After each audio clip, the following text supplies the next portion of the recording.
sometimes you have to look into yourself and see exactly what you want. Your needs will be different from your wants. Hi, welcome back to the Frame Solutions podcast. If it's your first time, welcome. And if you're a returning subscriber, listener, I am delighted to have you. So this is my third episode in. I have a PhD, but I got laid off.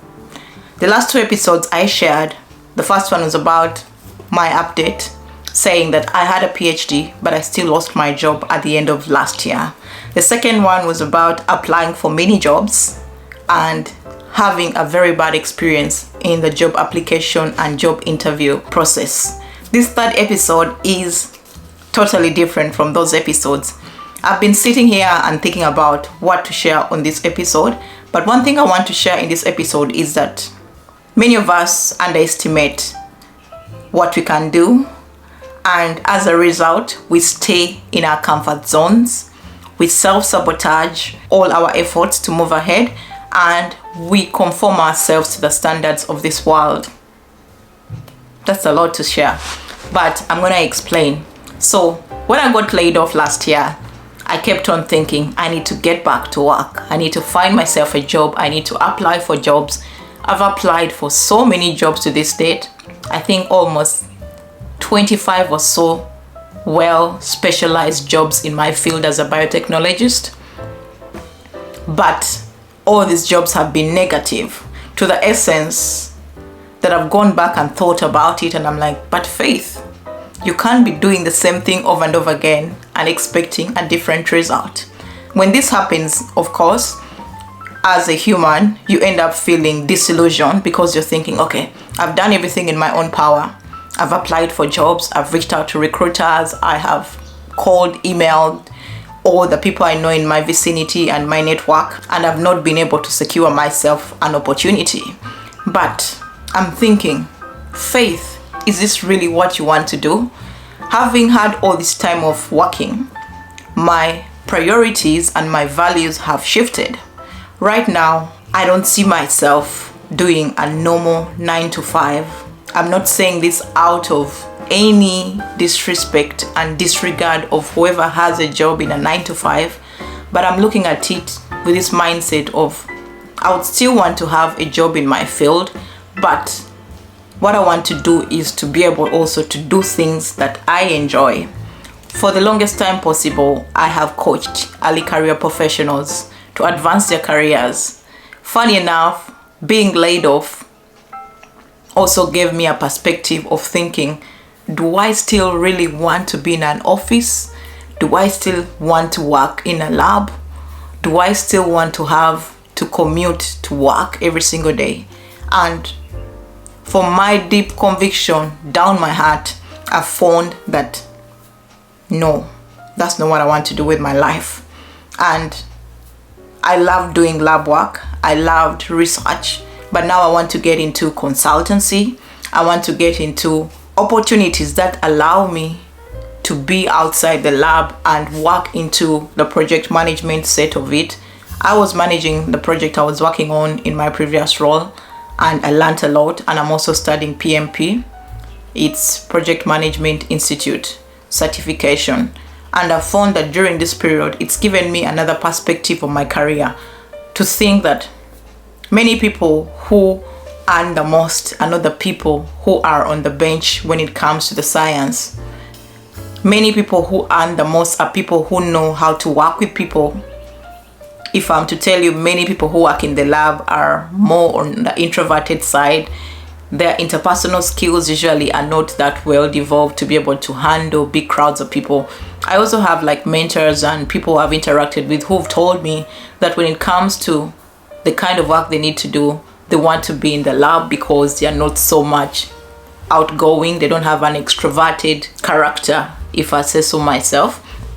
And I've also found that what I want to do with my career, it's still linked to devising tools, coming up with new innovations in the biotech sector. But I've also found that I've loved coaching many people. In the last episode, I shared with you how I turned $50 into $3,000 in a month. And that project got me thinking about how I could make money. I'm a young mom. I have 2 children.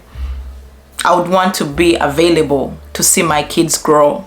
I would want to prioritize raising my kids by giving them the best life, whereby I'm present to see the different milestones of their life. And the best way this can happen is by me finding that intersection where I am able to spend more time with my kids, where I'm able to work and still earn a living and live comfortably, but at the same time see a contribution I'm making in the young generation and also in the biotech sector. So it got me thinking, and I've had so many weeks of brainstorming, of self-analysis, of self-reflection and self-awareness to really understand what exactly I want out of my own career. Having been an early career coach for almost 10 years, I've seen that the same things I tell other people to do, I was not doing them for myself. That got me to think about myself as being unrealistic. I can't be coaching an early career professional and telling them, okay, let's dig in. What are your strengths? Let's dig in. What are your values? Let's dig in. What are your skills? And me as Faith, I'm not putting to use those tools and those techniques and those exercises I give my clients. So I've had a time to think about my career, and I believe that going down the consultancy route is what I want to do for my career if I'm to go back in the biotech sector. And I've also found that if it's about teaching, I love to teach. I love to share everything that I've learned. That was the essence of starting my podcast in 2020. That has been the essence of starting this YouTube channel in January 2024. And I've seen that when I teach or share things I've learned, it gives me so much zeal.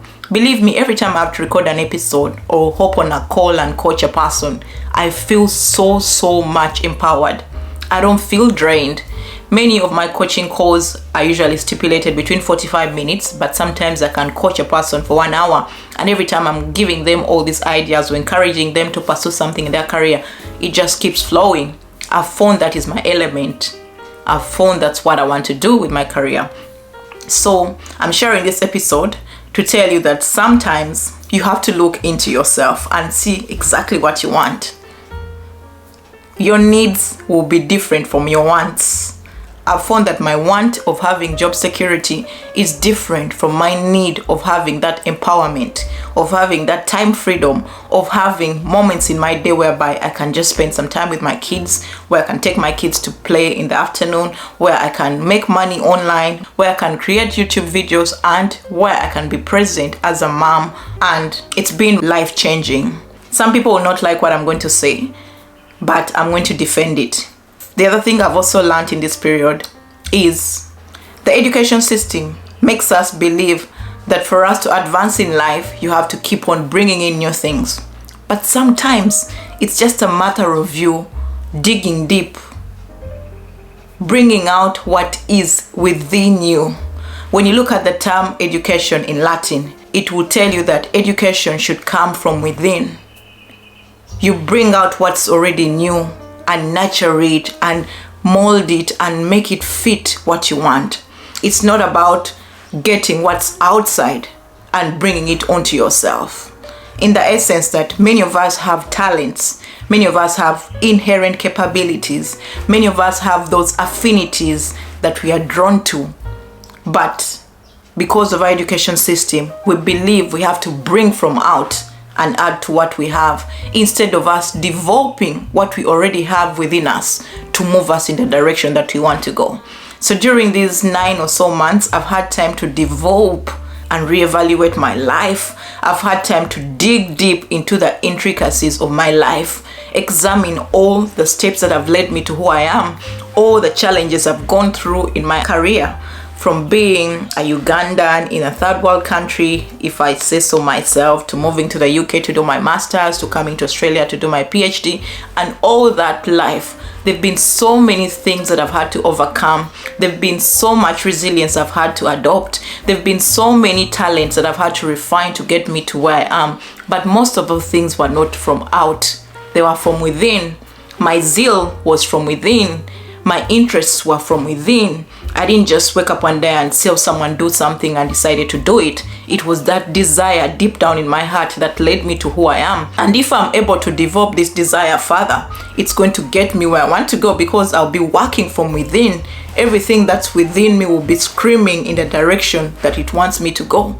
Let's say I've told you I love coaching. I've coached over 100 early career professionals to advance their career. Many of them, even when I was coaching them, they would just tell me, okay, Faith, help me with this. I help them. They get what they want and they come and tell me, oh yeah, remember the advice you gave me? It worked. But all that time I was putting off this advice. I was putting off all the things that I knew I was inherently good at to pursue something outside. So this period has given me time to just refine what I want out of my life.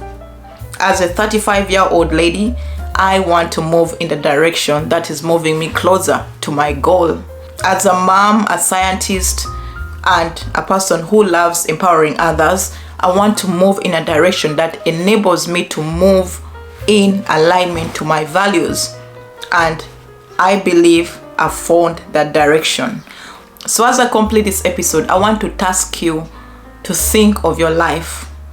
Think of all those steps that have led you to where you are right now. Think of all those things that you've had to overcome to be who you are. Think of all your interests, in the sense that, is it a change of career you want? Is it a new job you want? Or is it digging into those things that you've always put off and picking out one thing that you can pursue for the next 1 year or so? And if you're able to do this exercise, best believe you will be like me. You'll find yourself doing work that is fulfilling. You won't even have to think of, am I doing the right thing? Because you'll be in alignment with where you want to go. If you've learned something from this episode, please consider subscribing to my YouTube channel, and let's get talking in the comments. Otherwise, I will catch you in the next episode, and stay blessed. Bye-bye.